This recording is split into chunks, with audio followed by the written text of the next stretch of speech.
Shalom, perkenalkan nama saya Suryadi Hulu. Pada hari ini saya akan mempresentasikan tentang pentingnya dasar-dasar pengantar arsitektur dengan NIM 322110055 dengan dosen pengampun Bapak Purnama Satria Pradini STMT. Di sini saya mengambil pengertian arsitektur. Arsitektur adalah seni atau praktik perancangan dan pembangunan struktur dan konstruksi bangunan. Dalam arti yang lebih luas, arsitektur dapat mencakup merancang dan membangun keseluruhan lingkungan binaan level makro, misalnya perencanaan kota, tidak hanya satu bangunan dan pelengkapannya saja. Unsur-unsur arsitektur. Unsur-unsur arsitektur terdiri dari 3 penggolongan utama, yaitu unsur fisik, penerimaan, dan konseptual. Di bawah ini adalah penjabaran masing-masing unsur tersebut. 1. Unsur fisik. Unsur fisik arsitektur berupa bentuk dan ruang. Di sini harus diperhatikan bagaimana sistem dan struktur yang diterapkan, apa saja teknologi yang dipakai. Dan kedua, unsur penerimaan. Berlawanan dengan unsur fisik. Ini adalah unsur psikologis dan suatu arsitektur. Apakah manusia akan nyaman menghuni bangunan ini? Apakah jalan masuk dan keluar seseorang mengalir dan mudah untuk ditebak? Dan ketiga, apakah selain dapat diterima dengan baik bangunan atau lingkungan ini juga ingin menyampaikan suatu makna atau ingin membuat simbol tertentu? Seterusnya, di sini saya mengambil fungsi arsitektur. Arsitektur secara umum berfungsi sebagai suatu tata bina yang ikut menyeimbangkan lingkungan sekitar, termasuk pada alam, manusia, dan faktor sosialnya. Di bawah ini adalah penjabaran fungsinya. 1. Arsitektur sebagai kebutuhan tuntutan fungsional badani, rohani, emosional, dan spiritual, dan intelektual. Keduanya sebagai jawaban atas tantangan iklim, teknologi, masyarakat, kebudayaan. Dan ketiga, sebagai penyeimbang biologis dan psikologis dalam artian berfungsi sebagai pembatas filter antara tubuhnya dengan lingkungan alamnya.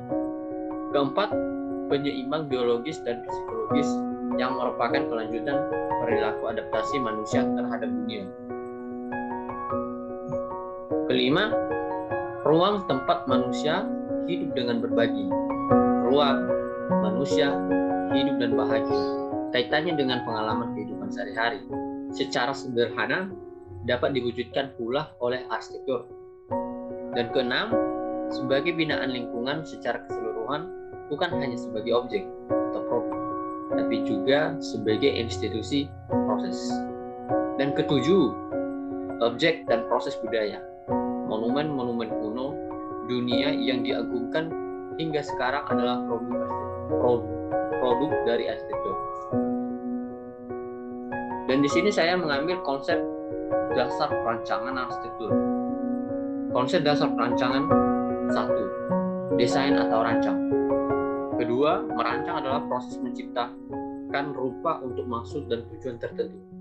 Dan ketiga, desain dapat diartikan sebagai pengorganisasian atau penyusunan elemen-elemen visual sedemikian rupa menjadi kesatuan organik dan harmoni antara bagian-bagian serta secara keseluruhan. Dan keempat, cara-cara hasil rancangan. Memenuhi kebutuhan praktis merupakan inti dari sebuah pesan, mencerminkan selera zaman dan menghasilkan keindahan atau estetis. Dasar-dasar perancangan. 1. Kemampuan dasar yang harus dimiliki seorang perancang, yaitu kemampuan melahirkan gagasan dengan baik, mengimplementasikan gagasan, dan menghasilkan sesuatu dengan kualitas yang baik, termasuk kualitas estetika. Mempunyai kepekaan dan kreativitas terhadap kualitas estetis yang akan dihasilkan. Kedua, desain diklasifikasikan ke dalam 1 sebagai produk atau hasil, dan keduanya desain sebagai proses. 3. Keindahan yang berakhir pada tahapan pertama belum dapat disebut seni, karena seni telah melangkah ke arah emosi atau perasaan. 4. Prinsipnya dasar sebuah desain terbentuk dengan adanya keseimbangan atau balance harmoni.